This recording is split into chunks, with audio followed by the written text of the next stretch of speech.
first question. How many of you all have purchased your home in the last 2 years? Woo! I'd love to see that. In the last year, for instance. Excellent. Of those that just bought it in the last year, is your purchase price above or below the proposed tax appraisal? Is it below? Your tax appraisal is below what you paid for it? No. No, you purchased it for less than the proposed tax appraisal. How many of that? Folks, you see hands. I see, that's about, looks like about half of you that bought in the last year paid less than the tax appraisal, which is really a surprise to me. The district has, of course, they think the sky is blue and values are always going up, both appraisal districts. I guess my second question would be, how many are in Williamson CAD? Williamson and the other rest are in Travis? Yep. I assume? Okay. Excellent. Well, I'll, if I might, our little 3-page handout has a kind of a guideline that moves me through the talk, and I'm happy to do that. But at any point, if I touch on something that is of real burning interest to you, please raise your hand. Ask any questions you want. I've been doing this a really long time. I started actually at Williamson Appraisal District in 1981. In January of '81, I was the 13th employee hired by Williamson CAD when they formed, and left there in 1985 and started Texas Pro Tax in 1987. So now 25 years in running my own firm and going down to the appraisal district and calling their baby ugly every day. But it's, the appraisal district is not the adversarial organization that some of you might think. What I'd like to do tonight is just talk about some of the tactics that I think you ought to at least be aware of, the techniques that the appraisal district uses to establish their values, so that you can go out and look for some information that will verify or dispute whatever the appraisal district has proposed as a value. Did all of you bring your notice of appraised value with you tonight? Excellent, excellent. I have mine here from Travis that went up 42%. Since last year. So, it's a pretty hefty increase this year. Last year it went up over 100%. So, now, it's my homestead. How many of you all are homesteaded, I assume? Everybody has a homestead. Are there some investment property owners as well? Excellent. We will talk about that briefly. The homestead exemption is really the biggest tax break that most folks get. I will point out, though, that those folks, there's a couple in here at least, who might be able to avail themselves of this over 65 exemption. And I assure you, you want that. You want to get old quick in property tax. You want to be over 65 in the worst way, at least for property taxes. Because, of course, it affords you the school tax freeze. You get a whole bunch more exemptions off your values. But, let's see, on our first page, did we have a calendar? We do. Excellent. If I could have you refer to this one, there's really only 2 dates. This is just the basics of property taxation. 2 dates that you really need to know and understand the implications of those dates. The first one, if you put a big circle around January 1st. January 1st is the qualifying date for homestead exemptions. It's a qualifying date for a lot of exemptions, other than the over 65 or the disabled. But it's the qualifying date for exemptions, so you have to own it on January 1st in order to get a homestead exemption. It is also the effective date of the tax appraisal.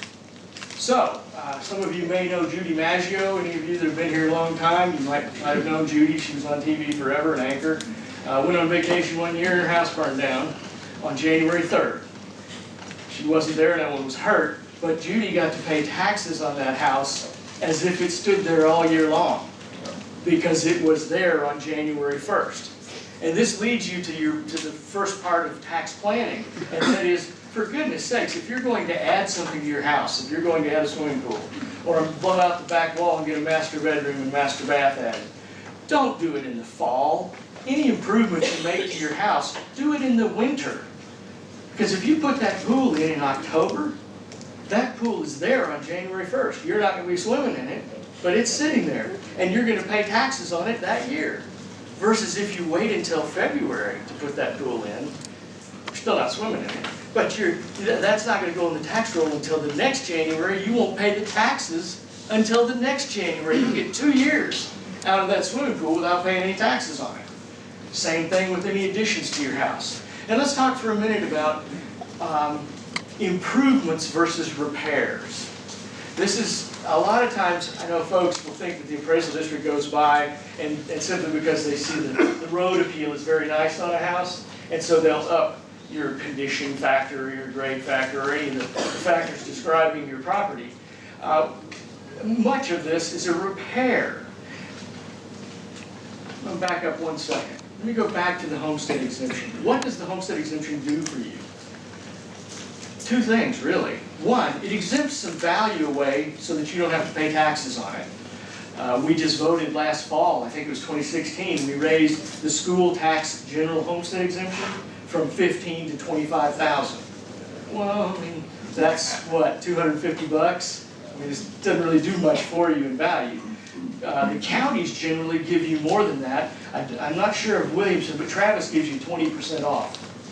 So you start with your value at $500,000, and now all of a sudden the county tax is going to be figured on $400,000. So you take 20% off it. That's half of what the homestead exemption does, is give you a little bit of value off that you don't have to pay taxes on. What I think is the more important feature of it is the 10% cap. Is everyone familiar with the homestead limitation, the 10% cap? I'm not seeing a lot of nodding heads, especially you folks that are new. In Texas, and this started 6 or 7 sessions of our legislature ago, there are now 2 values on a homesteaded property. There's market value, which the appraisal district assigns every year, either in Williamson or Travis. They assign a value. This is what we think your property would trade for, would sell for. Market value. There's now a taxable value as well. And the market value can go crazy. Mine went up 42% this year, my market value. But my taxable value is limited to 10%. That's the real strength of the homestead exemption in Texas now, is that 10% cap. And there are a number of bills pending for the legislature. We're following 46 of them, I think, or 43, our trade association is. And a number of them are proposing to lower that cap from 10% all the way down to 3 or 5 or something much less than 10. Now that's going to be, in my opinion, just disastrous for the taxing units. You can't tie up your, more than half your appraisal roll to a very tiny increase each year. In fact, my little property, I'm taxed right now at about 60% of the market value. And as you own your property here in Texas, you'll find that to be true. As the appraisals keep going up and up and up, that 10% actually will save you a bunch of money. So that's the the homestead exemption. And the homestead exemption, of course, you own it January 1st, you occupy it as your primary residence, and you claim no other. If that's the only requirements. You own it January 1st, you occupy it as your primary residence, and you claim no other. On January 1st, you have to be in it. You have to own it and claim you're in it. Yes. I mean, theoretically, if you don't have any other homestead, if you've already abandoned your other homestead on another home, you can't get 2. But if you've transferred if you bought a house in October and you're now remodeling it, carefully think about whether you want to call it a homestead or not that year. There's a lot of calculations involved in that. What if it's gutted on January 1st? It's probably not even saleable at that point. What if the kitchen's out of it? Well, you're not going to get your homestead because you're not living there. But you get a big discount. January 1st, you're going to take a picture of your property. I really recommend this. On some rainy, awful day, I'm sorry we're already in April, but go on, get out there on the darkest day you can find and take a picture of your house in the wintertime one year. January 1st is a good time to take that picture because the grass is all dormant, the leaves are all gone, your house will look horrible, put the garbage can cleanly on the porch. You want a bad picture of your house. And you'll need that later on to compare to these beautiful homes that you're going to show, the appraisal is going to claim are comparables, and you're going to go by in May, some beautiful blue sky day, and take pretty pictures of those houses. It's very subtle, but it works. So keep in mind, the key takeaway for January 1st is that's the effective date of the appraisals. So whatever you do, do it after that if you're going to improve your property. I would like to talk for just a brief minute about improvement versus repair. An improvement, now how do I do this? The repair is simply replacing that which was already there. Your roof, your water heater, your flooring, your kitchen countertops. In my mind, that falls under the guise of repairs. You're simply repairing something that has outlived its useful life. It's now dated, so I've updated it. Well, that's not an improvement under the tax code. And the reason that's important is because an improvement is added to your 10% cap, like a swimming pool or more square footage. You have last year's taxable value plus 10%, plus the value of any improvements made during the year. So I always coach folks, this is simply a repair. If they pull up a building permit, and yes, you put in a new sewer line, big deal, it's a repair. You put on a new roof, it's a repair. Those things should not be added to your cap. And the way you can determine real easily on your cap, this is the Travis notice of appraised value. I see a Williamson one. May I just look at that real briefly? Because at the front of it. See, this is the way it used to be. This is Williamson. This makes a lot more sense to me. We have on the front of it, we have last year's value and the proposed value for this year. Makes sense to me. There is a big, bold lie on this piece of paper, though, and that is the filing deadline is May 31st. And that's the second date you're going to circle on that calendar. The filing deadline is not May 3rd, and they cannot enforce that. I've complained to Alvin Langford at length, the chief appraiser at Williamson. He does this as a ruse to get people to come in early and work their protests, because people will not show up until they actually file a protest and schedule a hearing. Yes, sir. What about replacing the siding of the new house? Siding, if it's a replacement of what's there, I'm calling that a repair. That's a repair. Now, obviously, it will enhance, as Laura will tell you, and any of these good brokers in here will tell you, yes, that'll enhance the value of your market value of your home, but in no way should it affect the taxable value, that which is limited by the 10%. So what I'd like to coach you to do is when you get your notice of value, if you're in Williamson, right on the front, it has a little chart. I'm going to borrow this one more time. I won't give away any of the numbers there, Marcia. But you've got structure value, land value, total market value. Boom, there's the number. And then underneath that, you have assessed value with a possible homestead limitation. That's your 10% cap value. So again, as I said earlier, you have two values now. Market value up here, and your assessed value that can only go up 10% a year plus the value of any improvements. So that's right there on the front of that one. Travis, on the other hand, on the front, if anyone here, I've been doing this a long time, if anyone here can explain to me what that first box is, I'd appreciate it. It is a mess. I don't know what the purpose of putting that at the top is, but it has almost zero information. It's a mess. So the Travis one is at the bottom of page 2, is this same box that you see in the Williamson right at the top. At the bottom, it has last year's value 2016, this year's value 2017. Again, market value, and then underneath that, the homestead limited value. So, your protest deadline is May 31st. I'm changing my tune on that. I told the nice folks here, Mark, that I had reviewed my talk here last year, and last year I was recommending, no, wait until May 31st to file your protest. And I looked at some others online, and everyone is still recommending that. I'm not sure that that's right anymore. The appraisal district is making a real effort to get done faster. Both appraisal districts, Williamson and Travis. We ProTax, who I no longer work for, but still love those guys and recommend their services, they are already in hearings. They started last Monday, and they've already, I bet each one of them's already done 500 appeals in a week.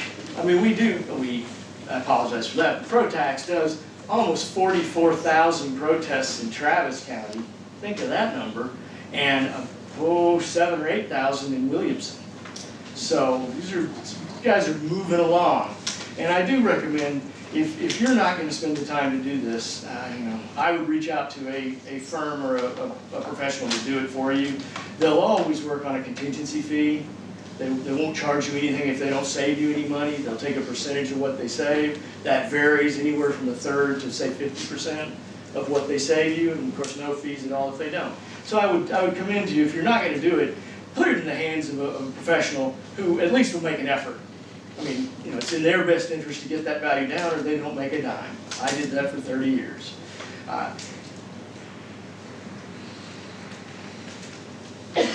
That's about it on the calendar. And I've already jumped into a little bit of the exemptions. That is it on the calendar. On this thing, there are 8 things you really need to know about your property taxes. And again, we're talking in generals. I'm happy to go into specifics of either of the appraisal districts, but just to give you a primer on what you need to know, first things first, there are actually 2 avenues of appeal. And one of the suggestions from the young lady earlier was, let's go over what we're supposed to fill out on the protest form. And this is if you have your notice of appraised value on Travis, it's on the back of page 4. It looks like this. I think there are others.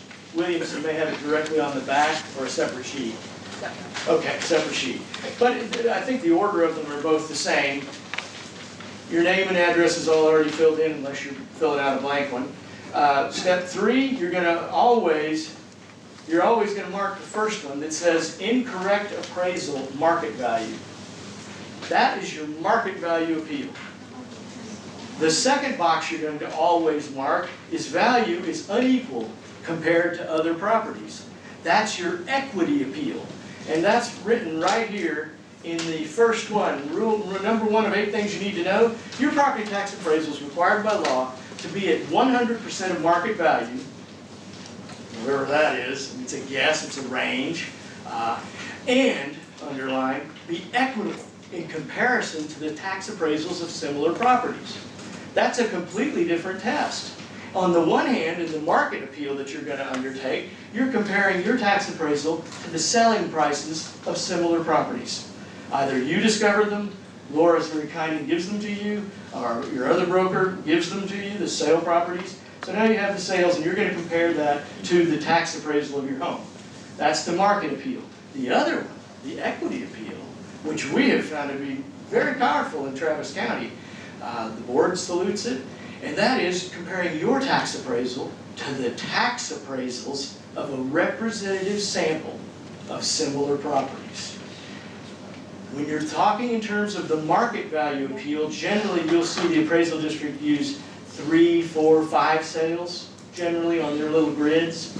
And I handed out some grids from Travis. We can review those if you like later on. But the sales generally be 3, 4, or 5 sales. I've done them as many as 20 just to prove that there's a lot of sales out there, and take your pick. Obviously, you want the low ones to go in the grid, and the appraisal district just wants. I would say this: I think they really want the best ones in there. They really don't have an axe to grind. The appraisal district does not set your taxes. They have nothing to do with your taxes. And here's a little first tactic hint: please, when you walk in there, don't tell them, "I just want to pay my fair share." They hear that all day long, and they have a lecture for that. Don't give them the opportunity to give you that lecture. The appraisal district has nothing to do with your taxes. They set the value. And when you go in to talk to them, you will always talk in terms of value, never in terms of the tax amount. For one, you don't know what your taxes are yet, right? Only thing you know about is your value. The tax rates get set in the fall, and that generates your tax statement out there in October. Here we are in April. The only thing you talk about is value. So we've marked the 2. We've said value is improper or above market value, and value is inequitable compared with others. And then you see step 4 on the little form that generally, at least in the Travis one, Marcia, does it have one in there that says anything about give us other details? This may be a blank down there, I'm not sure. Yes. Okay. Step 4 says give additional information that may help you with your appeal. Generally, you don't want to give them an opinion of value. There is a spot in there for you. What's your opinion of value? Please don't put it in there. That sets a floor below which you will never go. I mean, when you go in for your hearing, the first thing they're going to do is pull up your protest and go, "Oh, well, you think it's worth $300? Okay, I'll give you the 300 when you really might have been 280. Or up here, 700, it really could have got to 650, but you put 700 on there. So don't put anything on there on the value. What I do recommend though, is if you're going to undertake this yourself, which I'd say give it a shot, you're going to write the magic words into step number 4. And the magic words are, request taxpayer information packet. Request taxpayer information packet. In some neighborhoods it'll be kind of voluminous, but you only need to do it the first year. What that does, it forces the appraisal district to 2 weeks in advance of your hearing. They must send you all the data that they could conceivably enter into evidence to defend their value. So you will get your sales comp grid. You can then go look at those houses well in advance of going to the appraisal district. So you know more about your property and those sold properties than the person sitting in that cubicle likely will know, because you're out there looking at them. And the way you get that information 2 weeks in advance of your hearing is put in the magic words, request taxpayer information packet. Yes, ma'am? The Williamson doesn't have, number 4 is not the same, and so I don't know what you're referring to. Well, let's see if we can find a spot on here. I'm so glad you're here. 15, down here it says other, and she put request taxpayer information packet. Oh, okay. And that is directly above the optional opinion of value, so that would coincide with Travis's. Thank you. Request tax information packet. Request taxpayer information packet. How many of y'all seen the Matrix movies? You've seen Matrix, and the guy sits there and somehow he drives that spaceship or whatever it is with the numbers just cascading down. Well, those reports look very much like that. There's a legend at the top and then just columns of numbers. I teach an advanced course on doing the grids, the actual analysis that the appraisal district does on sales, and that gets into a whole lot of detail real quick. That's about a 2-hour class just on how to build the grids that the appraisal district uses. So you're going in just as the homeowner. You're going to get all kinds of respect from them. You're going to get all, I think in general you'll be treated very well at Williamson and also at Travis. I mean, it's not a really frightening thing. One word though about e-filing. You may have seen on page 3, I think, save time, don't delay, settle your hearing now. I gave a talk last week on this very same topic, and a fellow allowed us how he had paid $302,000 for a property the appraisal district had proposed to value at $400,000. And he had just bought it last summer. Great! So he filed his protest, e-filed it, sent a copy of his closing statement, and I'll be a son of a gun. The district came back immediately and gave him his purchase price. A beautiful thing. Normally I would recommend against doing that, but in that case the disparity was so great. I mean, he got 25% off. So the appraisal district is saluting sales. And just a moment about sales. For years we've had an argument, does the appraisal district have all the residential sales? They do.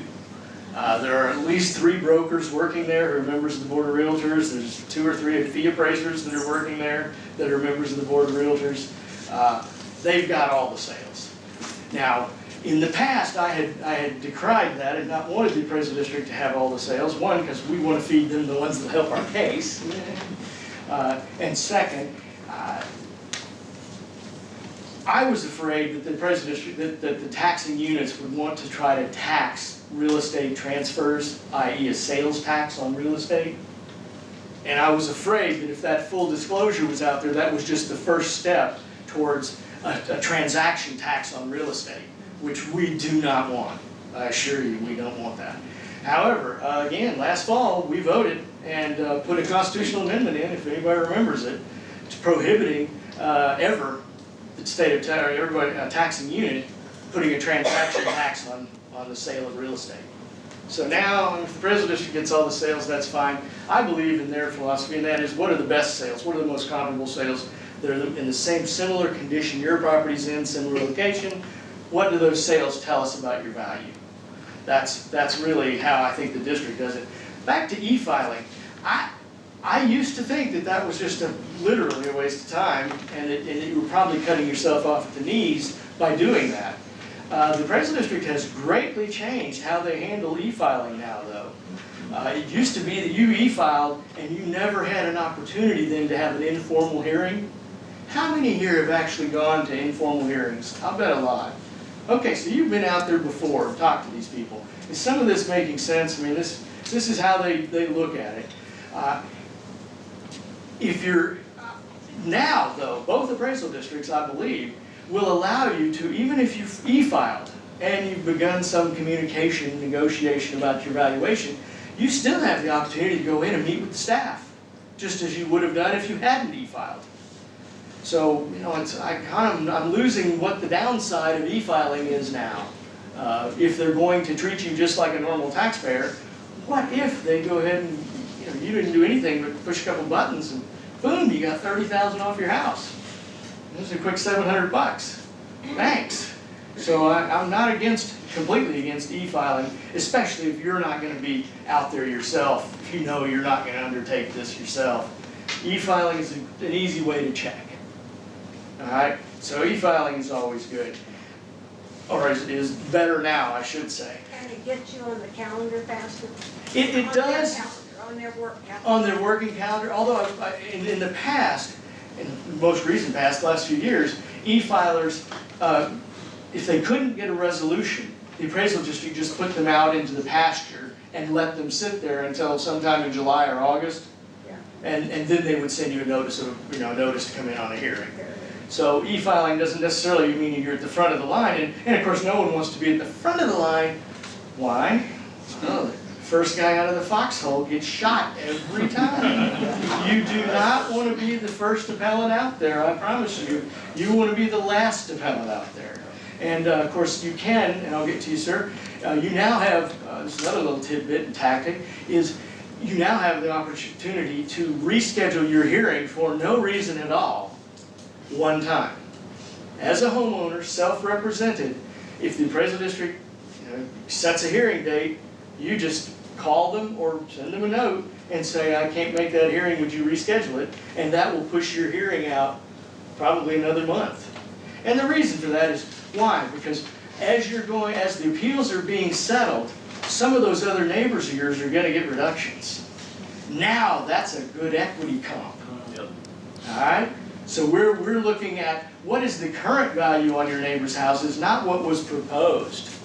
And the beauty of I believe both Travis and Williamson is they are real time now, online. When they settle the appeal, it goes online immediately. They used to try to hide the ball a little on that and not disclose that they'd given discounts to your neighbor, but now it's pretty well out there. Yes, ma'am. And yes, sir. If you do reschedule your hearing, does that mean you need to ask for another request for a taxpayer information packet? So since everything's been changed? Not necessarily. I would bet that the appraisal district locks in their data as of the date they sent these notices out, and that is going to be the database they use to generate those taxpayer information packets. So that data probably will not reflect anything that had gone on during the appeals season. So you're going to have to kind of find your 10 best comps and then go online to the traviscad.org or wcad.org and actually verify that those values are still the same as they were at the beginning of the appeals season. ProTax tracks every protest. So we know on really a couple of day delay basis, we know the results of every single appeal in both counties. So, we just have a tremendous advantage in that respect that we can produce an equity grid just like that, and you can't. So that's one of the advantages that agents will have is we invest a ton of money in that sort of data processing. I can go into a bunch of detail. Well, I'll tell you what, let's just move down. I talked about the homestead exemption real quickly. Real quickly, I want to talk about the over 65 just for a couple minutes. The over 65 exemption is awesome. I've given presentations statewide on this topic. It is the most powerful tool you have. If your parents, if you're thinking about moving your mom into your house or your dad, by God, give them a life estate. You as the owner, you give your parent a life estate. It doesn't convey your property, it doesn't put a lien on your property, it gives your parent the right to occupy that property. Now you can put in, you hope you don't ever go sideways with your parents, but it does give, then your parent can apply for and get an over 65 exemption on your house. The same works on your kiddie condos for your child that you send away to college and you buy them a condo. That condo, give them a life estate. It's only going to be there 4 years, or 5 like me. 4, so you give him a life estate, then he can get his own homestead exemption, even though he doesn't own the property, because he's the holder of that life estate. There's an attorney in Lakeway named Kim Brown. It's a he. Kim Brown, he's a municipal court judge out there. And Kim is just fabulous on these. I've sent literally dozens of taxpayers to him, and he will counsel you on the downsides of the life estate. But life estate. But he will then prepare that document for you, and it's really inexpensive. I do think, though, that in my experience, I believe it has to be of record on January 1st. I don't think you can. I think you have to convey that to them and have it recorded prior to January 1st to have effect for that year. What if they live with you 6 months or more out of the year? Does that count? Well, if they're not getting a homestead anywhere else, I mean, the last thing you want to do is purge your stuff. Yeah, I would. You know, if they have a primary residence somewhere else and they're just snowbirding down here, yeah, I hesitate. I wouldn't want to be the poster child, because sooner or later somebody's going to get prosecuted for perjuring those things. However, although, does anybody ever, I don't know if you ever see the, what's the name of that organization? It's the Austin Bulldog. Has anybody ever been to austinbulldog.com? Oh, go there. Oh my gosh. He wrote a story 2 years ago. He went through every state legislator and every state senator, and he found about 20 of them that had homesteads both in Austin and in their districts. 2 homesteads. Cheating like a dog.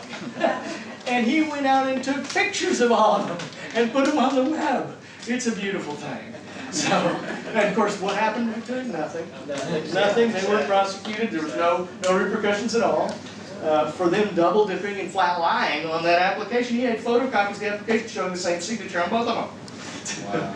I mean, that's just criminal, but no prosecution. So don't ever want to perjure. Yes, sir, you had a question, I'll get to you. Yeah, you answered the question. Then you have to bring all the information that you would bring with you, like if you go in person to fight, the appraisal. Yeah, you want to carry everything with you to the informal. Yeah, you will do it online. Oh, online? I think they have the ability to start doing emails, and then you just attach your documents to those emails. Okay. And the staff then will review them and come back with an offer. I am really beginning to wonder if maybe that e-filing is not a bad deal. So you can attach pictures. I believe so. Emails. I believe so. So then to attest to the condition of your house, and I recommend that. Your neighborhood. Or your neighborhood, or the railroad tracks that are behind you, or the water tower, or the whatever it is that's diminishing the value of your property. What we're really looking for is an excuse for them to lower the value. Yes, sir. Refer to the life estate as it applies to number 3 here with 65 years and older. Does that also apply to disabled? It does. It does. Does that have to be adults, or can it be minor children? Yeah, you can't own real estate. You have to own the property, so a minor could not own the property. His question was, does the, let me rephrase it there, and now I've lost it. Go ahead. Disabled. Yeah. Does that same life estate apply to disabled as well as the?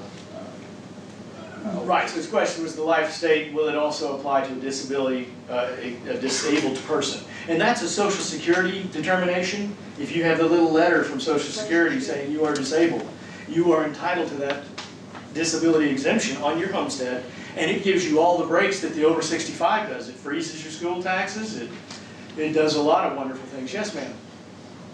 Wait, I have that. All it did was allow me to make my payments in 3 payments instead of 1. It didn't freeze. Is it supposed to freeze? Yes. If you have applied for, if your homestead exemption says disability, and here's my Social Security determination, in my experience, that's the same. You should get a freeze. Now, a disabled veteran is a different thing. Just DAV, if you're, Right, and of course now, veterans that are 100% service-related disability don't pay any property taxes. And that very same case happened in Hayes County, where a brother came back from Iraq, severely wounded, and his well brother took him in and is taking care of him. When I heard about it, I said, well, give your brother a life estate, and now they're paying no taxes at all on that house, and he can use that money to help care for his brother. So, you know, we deserve that, or certainly the service-related people deserve that break. Yes, sir? I can remember a month or so ago, I applied for the homestead exemption online. How do I know, is that reflected on the estimated tax total on this appraisal form? Is yours from Williamson or Travis? Williamson. How do I know they've accommodated? Yeah, absolutely. That's what we're going to look right now. I can tell. There it is in the very top. There's a couple boxes. It says HS would be homestead. So I got to check back up with them on that. Yeah, and it, you know, this is of course they're printing out thousands and thousands of notices. There may be a bit of lag time. By the way, the homestead exemption, you can always go back a year and get it. Yes. If you owned the property on January 1st of 2016 and it was your residence and you failed to get a homestead exemption for whatever reason, you can still go back and get it and get a refund. They won't prorate though.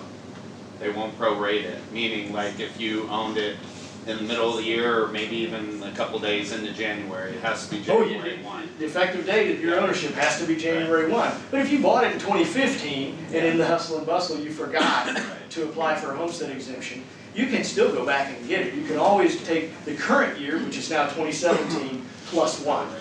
So you can go back to 20, and that applies to the over 65, it applies to disability as well. Those exemptions are really powerful. That 10% cap is your friend, let me tell you. Yes? Well, when I turned 65, I actually got a notice from the state, because, you know, they know how old you are, and told me I was eligible for, you know, I may be eligible for the, For additional exemptions, yeah. That's I didn't have to think about it. That's quite a courtesy. I didn't, is that Williamson? No, Travis. Travis. And Travis CAD notified you of that? Good for them. Good for them. Well, of course, if you file, you know, now that you have the new applications for homestead exemptions requires a driver's license, write a photocopy of your driver's license at that address, and of course that contains your birth date.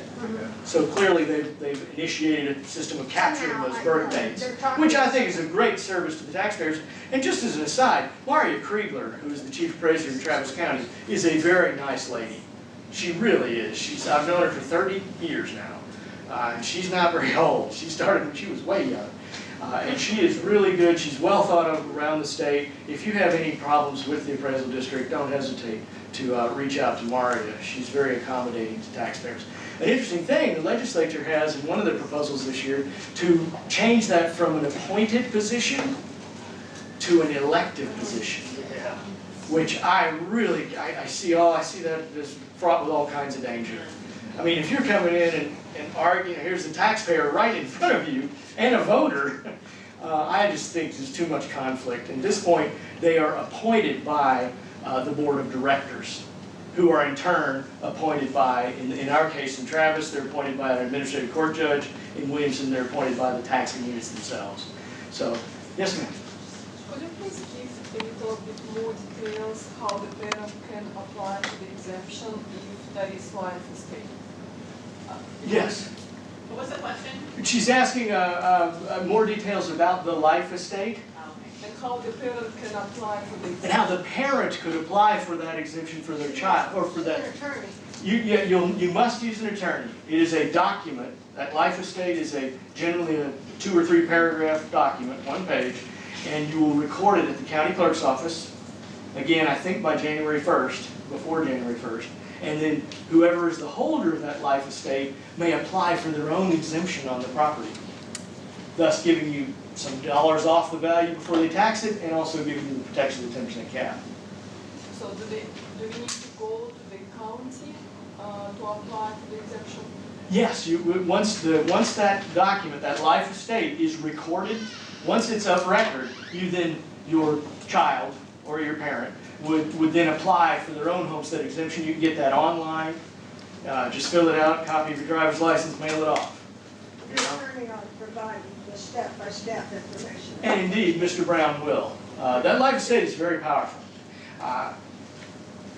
Moving on real quickly, we talked about the over 65s, I just love those. We talked about the 10% cap, January 1st, if your home burns to the ground, tough luck. Statutory deadline is May 31st, not May 3rd, Alvin. It's no longer necessary to file. Oh, does anybody, any old timers here that remember when you had to file protests in both appraisal districts? If you were in Round Rock ISD, remember you had to appeal both in Williamson for the school taxes and in Travis for the county taxes. Thankfully, after 25 years, they woke up and decided, well, we'll just split it at the county line, which makes infinitely more sense. So that now you only have to apply appeal in the county that you are living in. Yes, ma'am. Just getting some questions about land value and what happens, with the breakdown. You can see where there's improved and unimproved taxable value on the appraisals. Yes, ma'am. And one of the questions is, what's up with the land value going up, and is that a protestable thing as well, or do you really stay focused on more of the improved value? I'll guarantee the rote answer from the appraisal district is it doesn't really matter. It's just an allocation of value. It doesn't matter if your land is 50,000 or 40,000. We're going for the total value, and that's what we're appraising.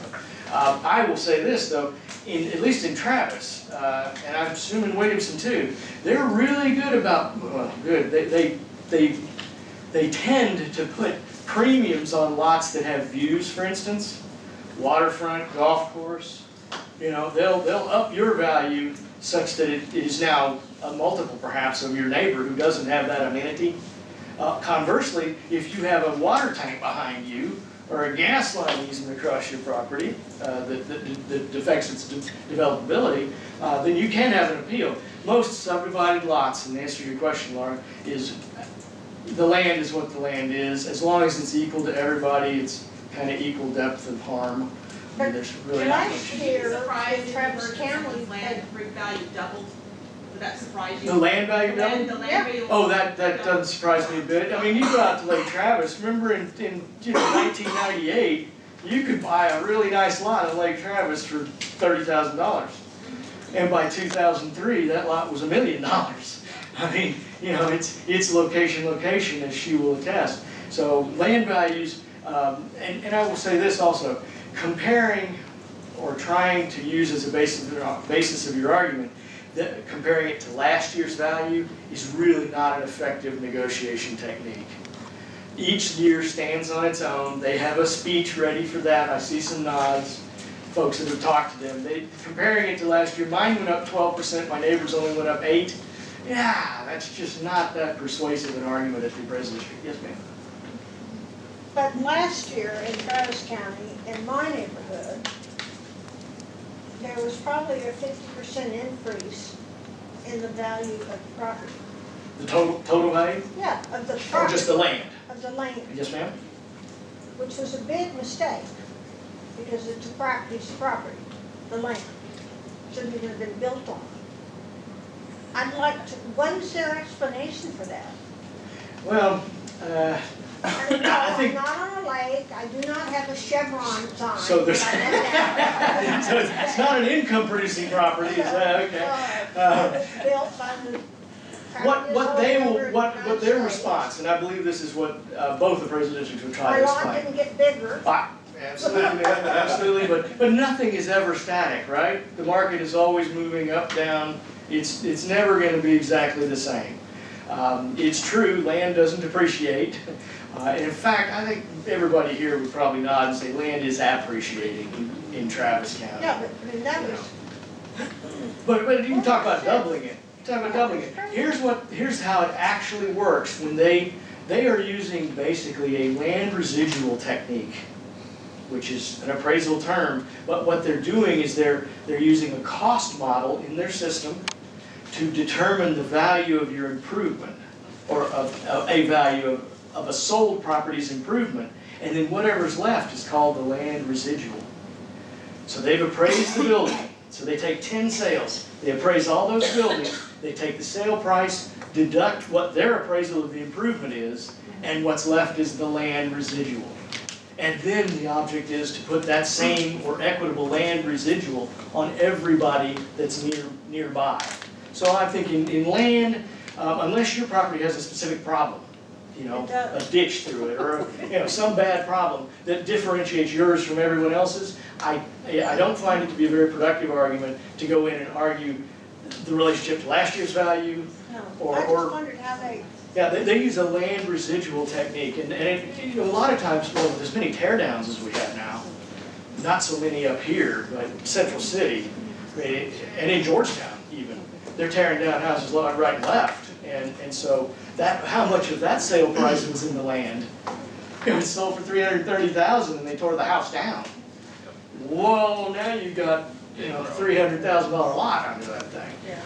And basically, your entry fee to Travis Heights, Spartan Hills is now $500,000 with anything on it, with nothing on it. Yes. You're at $500,000 just to get a lot, which is shocking to me. Yes, sir. So I hear say a lot, comparable values. And in the fourth quarter of 2015 in our neighborhood, there were 2 vacant lots that were sold for half the price of the appraised value of my one lot. Very comparable to mine, nothing unique about them. They were held by a home builder. Super excited going into last year. Man, they're finally going to get my lot values right. Went up. So is comparable value only when it benefits them? Were you successful last year in getting that land value reduced? No. Based on those sales? No. See, there you go. I mean, I don't find it to be a real productive argument to try to separate out the land unless there's a real problem with your lot. Or they're putting a premium on your lot that they're not on the others. I have a 25% view factor, my next door neighbor doesn't. Why? Have y'all been to the, yes sir, I'll get to you in just a second. If you go to the Travis CAD website or to Williamson CAD's website, they have really good mapping systems, both of them. Very good. You can sort by all kinds of things. You can develop a map that has just the land values on it. You can do a lot of things to make sure that your land is equitable. Yes, sir.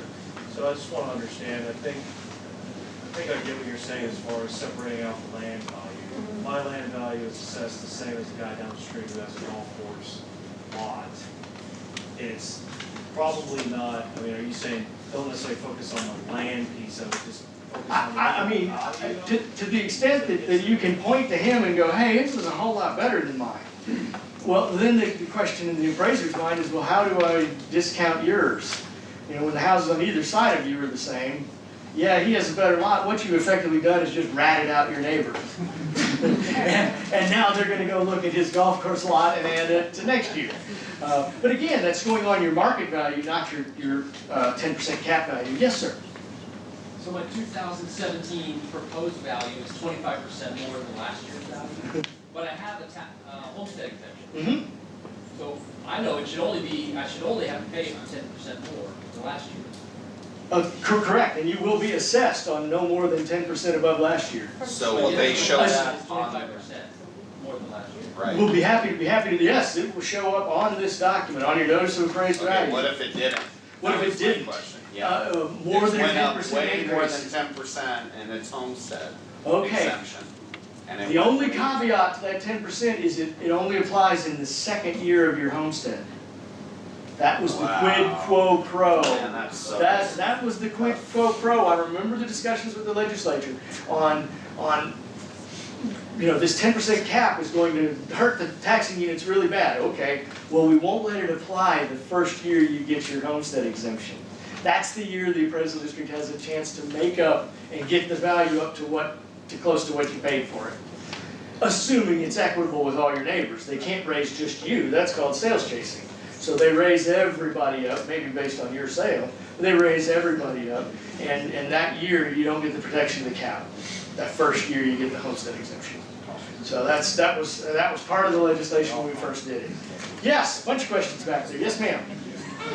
So on step number 5, do you suggest requesting a copy of the CAD evidence packet? Yes, Yes? I did. You want to write that right in there, so request taxpayer Well, information. no, this is the CAD on number 5. On Travis. The next question- separate the next question for would be CAD. Oh, is there? Yeah. I was just writing it in. Step number 5. Step number 5. Oh, that's just the ARB hearing procedures. That is not related to the taxpayer information packet. That's the procedures of the appraisal review board. We meet on these days. Please show up, bring your evidence. We can't take electronic evidence. Another question for you. Yes, ma'am. Well, I took your seminar last year through Laurie, and I was successful, like too successful. And so now they're calling me, and they want to come to my property and take new pictures. Oh, hell no. Hell no. I Not think just I would. no, but hell no. I would claim that I'm a little inconvenienced by that. Right. I'm traveling a lot. Yes. Tell them hell no. I mean, you never want to alienate the appraisal district because they have the last laugh, I assure you. You know, if you really irritate that appraiser, he's going to he or she will put something in that. It worked last year. It worked great. I mean, it does. Every year stands on its own. In this appreciating market, thanks to the excellent efforts of Laura and all the other brokers in Austin, and the many buyers coming into town, including one of these folks, the value keeps going up, which I wanted to touch on real briefly. Yes, ma'am. Yes, sir. I got my 10%, homestead exemption. It went up 10%. Is it worth even fighting to try and get it down lower? Oh, an excellent question. In my case, I went up 42%, but my taxable value only went up 10, and I'm paying on 60% of what they say it's worth. I'm not going to file a protest. I mean, if you can't get below your taxable value, then you're not going to save any money, and why bother? You know, sleep tight. I'm okay. I'm not paying on that full horrendous market value. Now, if it's going to keep you up at night, or if you just know it's demonstrably wrong because I just paid less than that for it, obviously you're going to protest. So, yes, ma'am. I just have a quick question on exemptions. On their website, they have the veteran and homestead. What qualifies other? Other? Yeah. There's on their websites, a lot of my neighbors have other, but I can't find the definition of what. 2 years ago in the legislature, there was a privacy issue raised with letting people know that old people owned that house. Oh, okay. And so that used to be OV for over 65, and now they've changed it to OT for other. So that Okay, you it doesn't say OT, it literally says other. Yeah, you will still, that refers to an over 65 or a disability exemption that they don't want to disclose the age of the taxpayer. Same thing with photographs. Interesting thing, if you're going to do an appeal, and I'm sure that Laura would advise you about this, be careful what you submit to the appraisal district.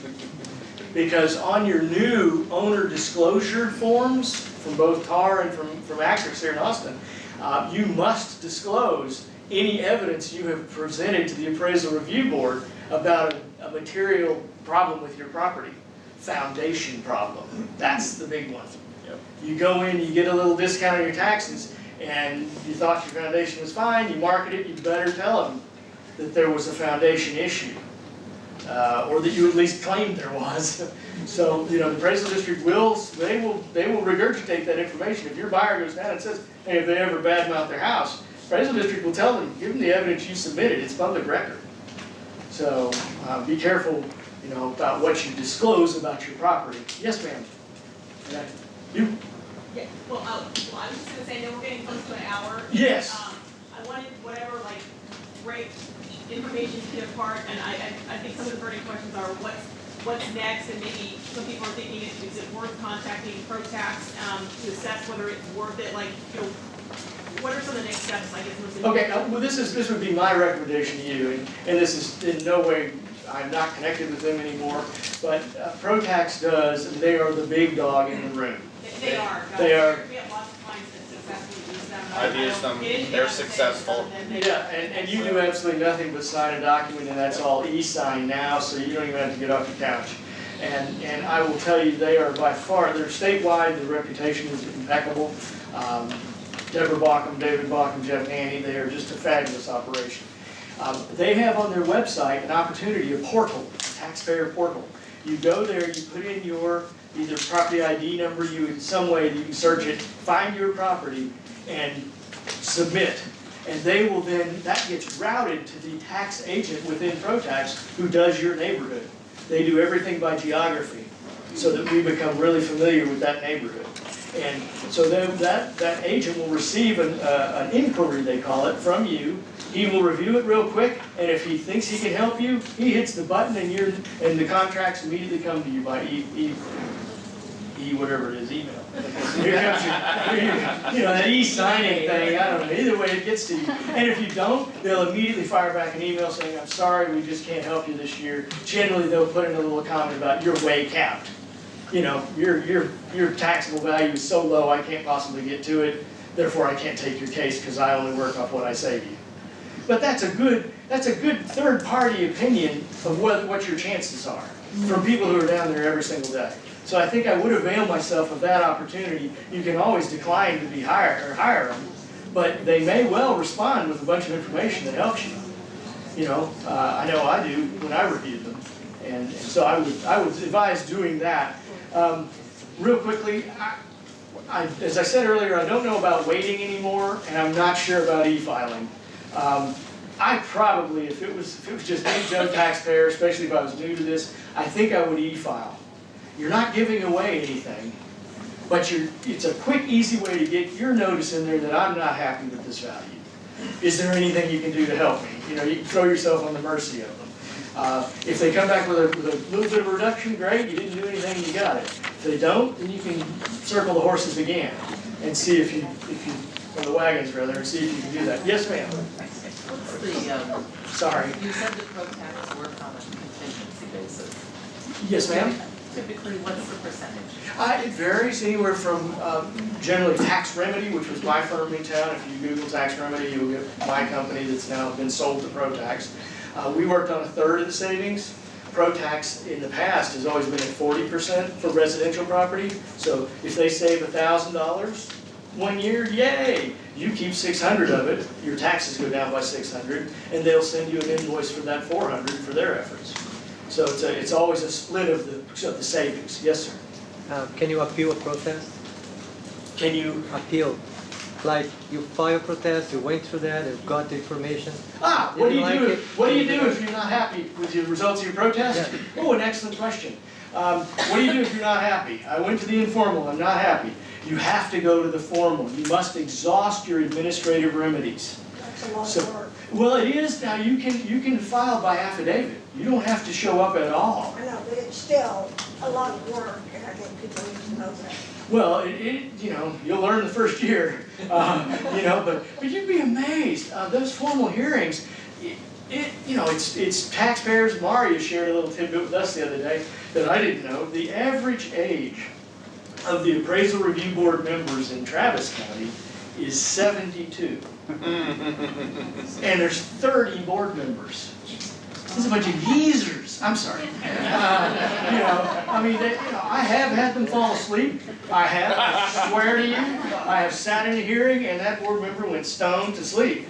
And I'm not the most boring guy in the he was stone asleep, and I looked at him and stopped talking, and one of the other board members said, "Go ahead, Jeff, we don't need him."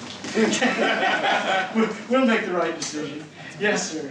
We have a question, and then one back there. Oh, by the way, I'm happy to stay around for a few minutes as long as you need me. I'm happy to go over, if you'd like, the stuff for Travis in regards to how do their grids work, because that's what you're going to get back, right? A sales comparison grid and an equity grid. And that's the gospel. If that says that your value needs to go down, that's the evidence the district will use to lower your value. So I can teach you pretty quickly what the factors are that are important in that. Yes, there's a question over here. Yes, sir. If you e-file, does it ever go up? No. It would be very difficult for them to get you to sign a document saying raise my values. You're not going to sign that document. So you're simply going to withdraw your protest. I have never had one raised. That's not true. I had one raised because I didn't know there was a swimming pool in there. And when they brought up the aerial, he pointed to it. What's this? So that's the cement pond. That's landscaping. No, that looks like a pool, Jeff. $25,000. I get to write a check to the taxpayer, because I got his value raised. But that's extremely rare. You would never, unless you're, and I would caution this, the value can stay the same, it can go down or it can go up in a formal hearing. Yep. Now, I've never had one raised in a formal. They usually will let you, fold up your tent and leave. But that is a good question. And I've really enjoyed it. You've got a lot of really good questions. There's a lot of people here. I'm happy to stay around and talk in more detail about your value or about anything else. Thank you very much.